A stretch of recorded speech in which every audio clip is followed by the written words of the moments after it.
Olá, bem-vindos todos, bem-vindos ao Yuri Vlogs. Hoje, pessoal, vou estar novamente gravando algum conteúdo sobre história. O primeiro vídeo aqui que eu gravei sobre história foi justamente sobre Alberto Fujimori, o ditador peruano Alberto Fujimori. E após esse vídeo, eu divulguei ele no grupo aqui, ó, História e Historiografia do Brasil, no Facebook. Inclusive, eu tô divulgando esse grupo, História e Historiografia do Brasil, aqui para vocês. Um grupo muito bom, inclusive para professores e estudantes de história. E depois desse vídeo, teve algumas reações positivas. Por exemplo, 3 curtidas. Além dessas 3 curtidas, o que eu queria mostrar para vocês é que o Pablo, manda um salve aí pro Pablo também. Ele tá fazendo ele fez um pedido para falar sobre o Alvarado também, que parece mais esquecido na história política do Peru.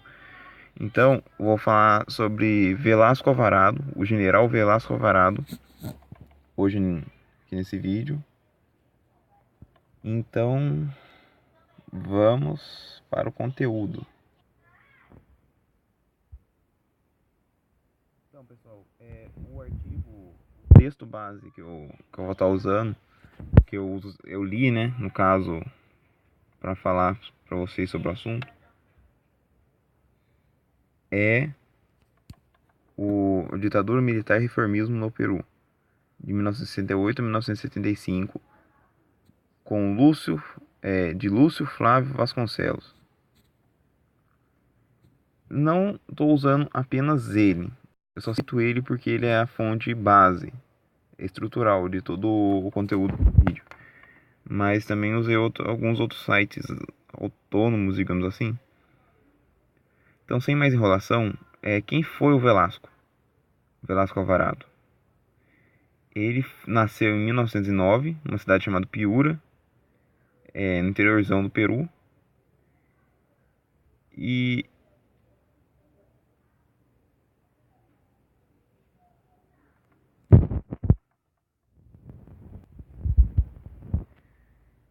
numa família de origem pobre. Ou seja, ele não tinha condição de. Ele não ia ter, nessa época principalmente, condição para estudar, coisa e tal, em circunstâncias normais. Então, ele faz um esforço tremendo quando ele se torna jovem, né, lá para os seus 18 anos, para chegar em Lima. Trabalha a bordo de navio, chileno, coisa e tal. Se torna. Já em Lima, quando ele consegue chegar, o que já é um feito grande, se for para pensar, pelas condições que ele tinha. Ele se torna recruta do exército peruano em 1929, ou seja, com 20 anos. Conquista uma vaga na escola militar de Chorrillo. Olha, essa escola militar é tipo a Academia Militar das Agulhas Negras, mas naquela época era essencialmente, substancialmente elitista. Então se chegar até Lima já foi uma conquista muito grande, conseguir uma vaga, beliscar uma vaga nessa academia militar foi extraordinário. Então ele começa a carreira ali, né? Carreira militar de fato, nessa escola para oficiais,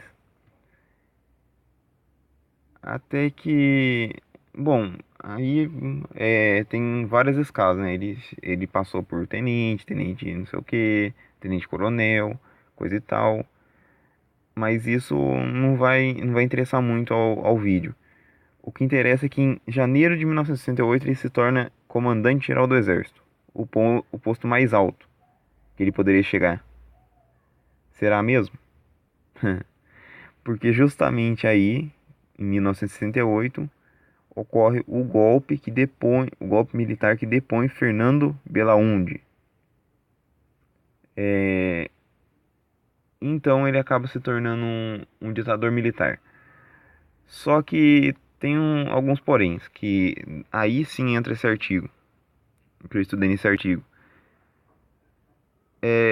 O que havia no Peru nessa época aí, nos anos 60?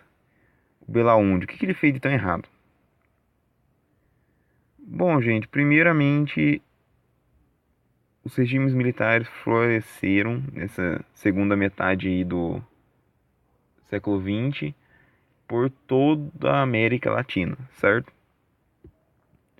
Geralmente sob pretexto anticomunista. Aqui foi um pouco diferente. E eu vou explicar para vocês por que no caso do Peru foi um pouco diferente.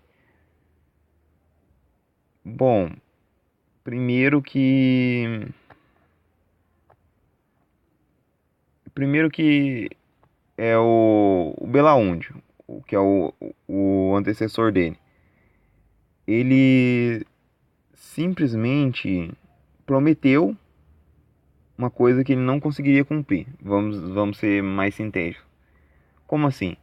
Ele prometeu fazer reformas estruturais, algumas reformas na política, é, perdão, sociais também no Peru, e por isso ele teve uma grande popularidade. É mais ou menos. Vários presidentes naquela época aqui da América Latina estavam prometendo isso, né? E acabaram sendo derrubados por acusação de comunismo, essas coisas. Mas aqui foi um pouco diferente. Porque o Belaúndio. Ô Maria, tenta não erguer muito o volume do celular, por favor. Tá. O Belaúndio. Belaúndio. Maria, tchau. Ai meu Deus do céu. O Belaúndio é. O Fernando Belaúndio, ele simplesmente não foi capaz de cumprir as reformas que ele prometia, que ele se propôs a fazer. Por quê? Primeiro que ele não tinha apoio do Congresso.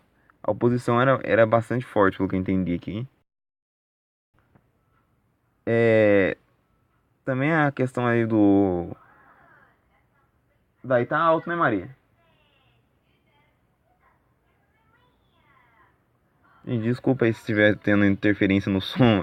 Minha sobrinha aqui tá escutando muito alto os vídeos dela, de criança.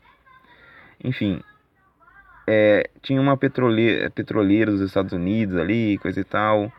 E é lógico que eles não queriam largar o osso, né?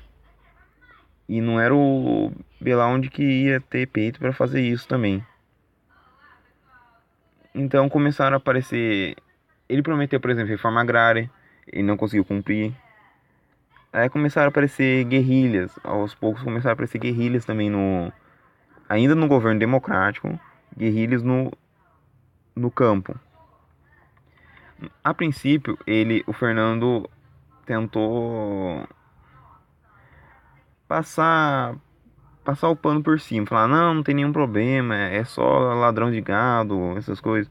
Mas na verdade era uma guerrilha que era focos de guerrilha que estavam nascendo ali no país. E só depois que já estava começando a avançar mais ainda, essas guerrilhas, ele assumiu o problema. Daí ele pediu sim ajuda para o exército. E aí começa a despertar o protagonismo militar. O que seria protagonismo militar? Bom, vocês sabem que a América Latina, por vários momentos, todos os países foram governados aí por militares, coisa e tal. Hoje, por exemplo, hoje não, antes do Maduro, da Venezuela, no caso, Hugo Chávez era um militar, o mais recente aí que a gente tem notícia, né? Também tem o presidente de Honduras, ele também é herdeiro aí de um militar. Então, na América Latina, eles sempre fizeram escola na política. No Brasil não é diferente, aí no Peru não seria diferente. Então o setor militar começou a ter um protagonismo na sociedade peruana, por causa dessas ações de combate à guerrilha, e conseguiram suprimir, certo? Daí tinha uma outra classe de militar chamado oficiais intelectuais. Estudavam na França, estudavam nos Estados Unidos e eles, aí que tá um pulo do gato, eles entendiam sim que tinha que combater pela força, mas tinha que rever alguns pontos sociais ali não para não voltar aos problemas de guerrilha, problema de, enfim, porque essa forma de combater só pela força era apenas um analgésico, no final das contas. Então, os próprios militares tinham essa consciência. Pelo menos os peruanos tinham essa consciência. Aí, eles também eram a favor também de reforma agrária, coisas que na época poderiam até parecer comunistas, né? Então, e o Belaúnde ele não conseguia fazer nada, eles prometeram, não conseguia, a popularidade dele só ia se deteriorando. Ele, para melhorar um pouco a imagem dele, convidou um general, e esse Morales Berm- Bermúdez, ministro da Fazenda, para pôr ordem na casa e, além disso, melhorar a popularidade com a população, já que os militares estavam nesse momento de protagonismo, um momento auge. Só que isso acabou sujando um pouco ele, tanto o presidente como o ministro, porque ele não foi também. Acabou tendo alguns escândalos de corrupção, coisa e tal, envolvendo militares, e aquilo acabou desgastando um pouquinho a imagem dos militares, né? Não desgastou, é uma palavra muito forte. Feriu o orgulho da caserna.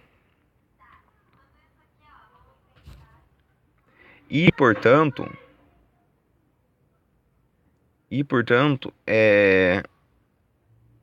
agora se procura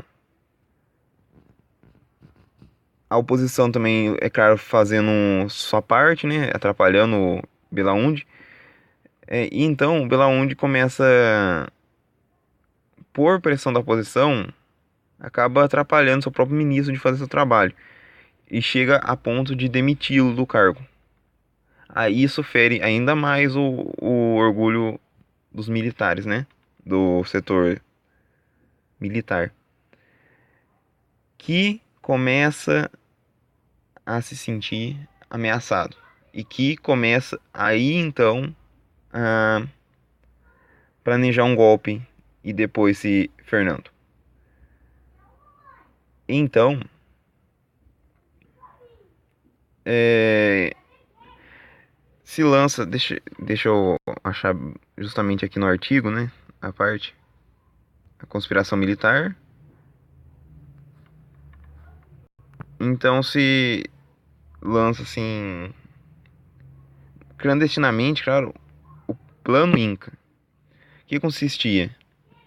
Isso é obra do Velasco, tá, gente? É o próprio tema do vídeo. Ele havia desencadeado o processo conspiratório, lembrando que ele era o comandante-geral do exército. E a princípio esse plano Inca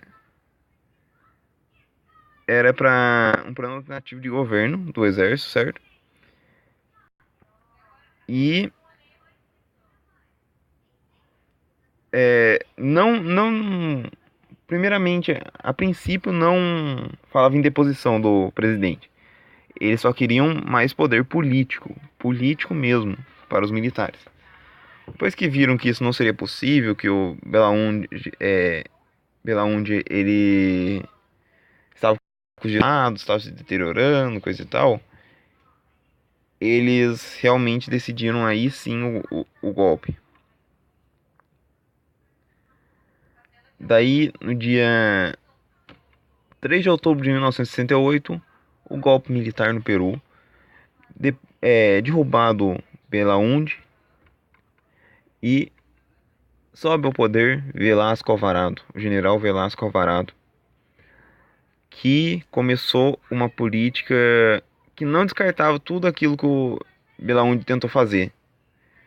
Só que, inclusive, radicalizava aquilo que ele prometia e ele ia conseguir fazer com poderes ditatoriais. O que acontece, então, a partir daí, a primeira coisa que ele faz é o Velasco. Ele, claro, o exército prende a família do antigo presidente, depois exila eles na Argentina, que ainda não estava sobre regime militar, creio eu. Expro, expropriação de petroleiras dos Estados Unidos.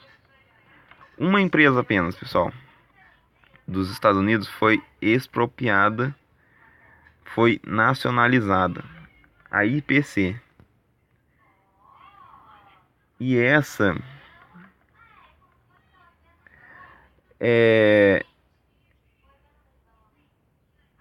é lógico que os Estados Unidos não gostou disso. A princípio, não gostou disso. Inclusive, fez a sua chantagem como de rotina. Só que daí, diplomaticamente, acabou se resolvendo, falando que não, era só um ato isolado, não ia mais acontecer em nenhum outro, outro setor. Daí os Estados Unidos acabou deixando quieto, não queria aplicar nada contra o governo. O governo também não recuou em momento algum. Em seguida, eles começaram a impor restrição à liberdade de imprensa e impor uma reforma agrária, mas uma reforma agrária no sentido vingativo, de fato, efetivamente vingativo. Por quê? Eles queriam tomar propriedades. O que seria uma reforma agrária no Brasil, por exemplo? Tomar as propriedades, as terras improdutivas dos proprietários rurais. Só o que seria improdutivo, pelo menos teoricamente. E aqui no governo Belaúnde, não, Belaúnde não, perdão, Velasco, ele queria tomar todas as terras aí dos grandes proprietários e dividi-los igualmente. Aí já tem uma característica que chama atenção ao comunismo, né? Ao socialismo. Pelo menos na visão da Guerra Fria não tinha muito essa distinção. Não vai falar, ele é de centro. Não. Ele foi considerado até de esquerda, então, justamente pelo seu papel aí de defesa da reforma agrária, é, estatização, nacionalização de empresa. Então, nacionalizou pontos chaves da economia pontos chaves e pontos básicos sim, da economia do Peru. Como assim, a produção de cimento, produção de. Enfim, ele estatizou isso, o que acabou gerando, de certa forma, uma crise. Toda essa reforma aí radical e precipitada por parte dele acabou gerando uma crise econômica. Por exemplo, a reforma agrária mal elaborada dele acabou tornando o país importador de batata, que para quem não sabe, batata sempre foi produzido no próprio Peru mesmo ali. Foi inclusive ali que os europeus descobriram a batata no Peru. Não que ela não existia, gente. Claro, os índios já usavam, enfim, mas não vem ao caso. Então, o pessoal do Antigo Mundo descobriu a batata justamente no Peru. Ali sempre foi o forte deles, a produção, e agora eles estavam tendo que importar justamente pela reforma agrária precipitada, promovido pelo Velasco. A estatização também acabou gerando um desequilíbrio que, é, que acabou agravando a crise econômica. Também teve um. É claro que os empresários que vinham de fora pensavam: opa, aqui não tem jeito de investir em nada, né? Porque é um mercado perigoso, né? Então, o Peru deixou de ser um lugar atrativo para investimento externo, que agravou um pouquinho mais a crise, e assim por diante. Lembrando que o Velasco, ele não se declarava nem socialista nem capitalista.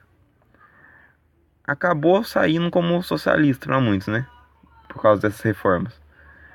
E inclusive, apesar de tudo isso, ele tinha um grande atrito com os Estados Unidos, o governo dos Estados Unidos, e em contrapartida ele tinha uma certa relação com o governo soviético. Inclusive, por isso ele é um caso à parte na América Latina.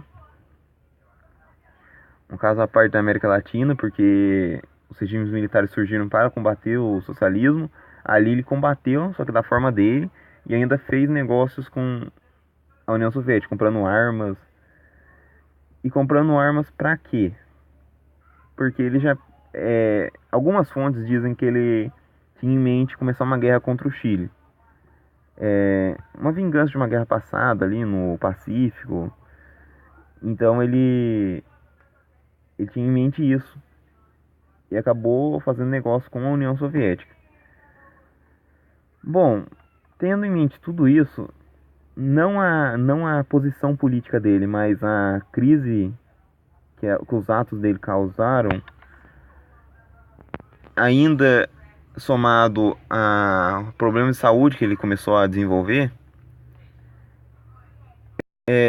o general Morales Bermúdez,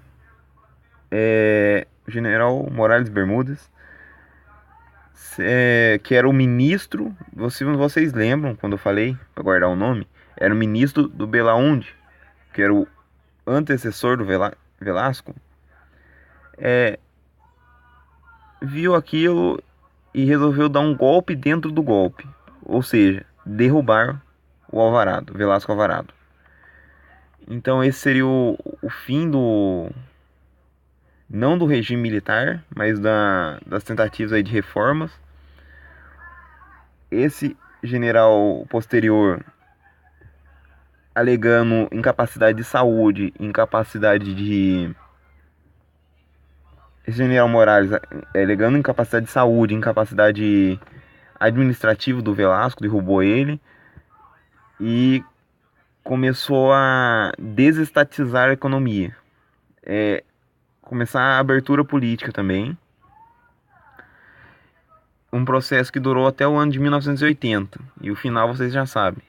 Governos democráticos, nascimento de uma nova guerrilha, a Sendero Luminoso, até a chegada de Alberto Fujimori. E o Alberto Fujimori ia resolver esse problema do jeito dele, o ditador Alberto Fujimori.